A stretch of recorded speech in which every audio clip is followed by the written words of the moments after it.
pensée intéressante est divisée.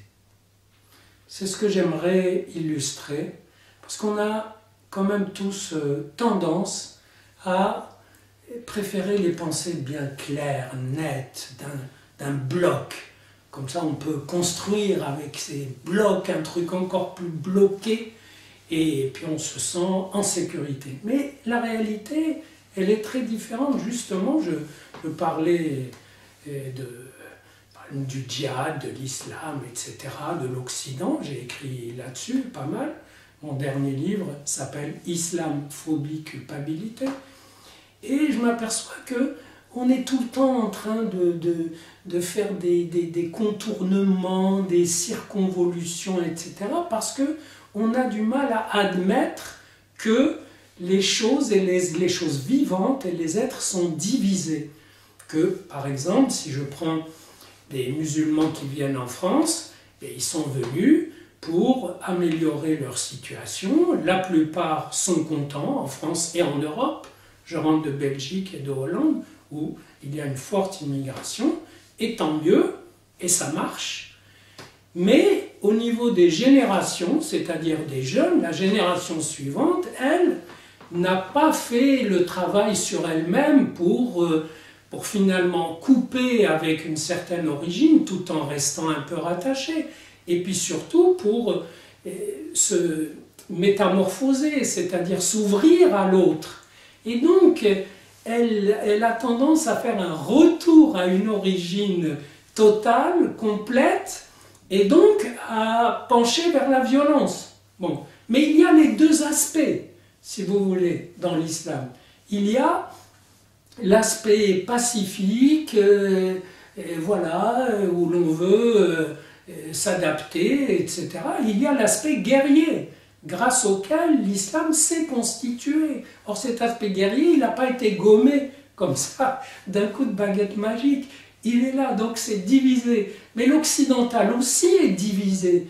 Il est divisé entre son idéologie ou sa religion, s'il en a, et puis entre les problèmes de l'existence, qui sont pas du tout, qui ne se laissent pas inclure dans un cadre.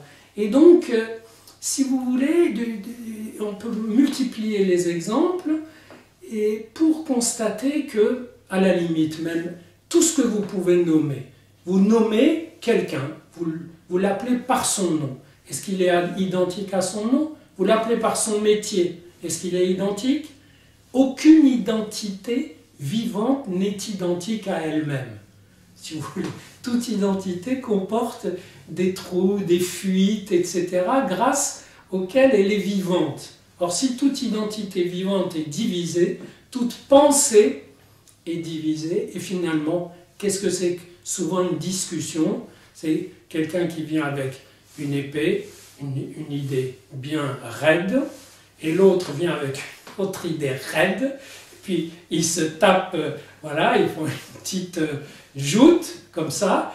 Il n'y a aucune idée qui casse, parce que si elle casse, les gens vont s'angoisser, et donc chacun, à la limite, rentre son idée dans son fourreau, puis repart, dépité ou satisfait, peu importe, mais il ne se rend pas compte que les idées, ce ne sont pas des épées, ce sont à la rigueur des traits qui appellent d'autres traits, et d'autres retraits, et ainsi de suite. Ça fait une trame, ça fait un réseau, ça fait un dessin, où une idée est coupée par une autre idée, de façon à finalement avancer. Peut-être que penser, c'est intégrer le mouvement par lequel une idée se divise par une autre, avec un reste qui est lui aussi divisible, et ainsi de suite. Et c'est ce mouvement de cassure successive, de division des bouts d'idées qui s'appelle une pensée. Sinon, une pensée, ça serait, voilà, je dis quoi? Je veux dire, le problème de la vérité.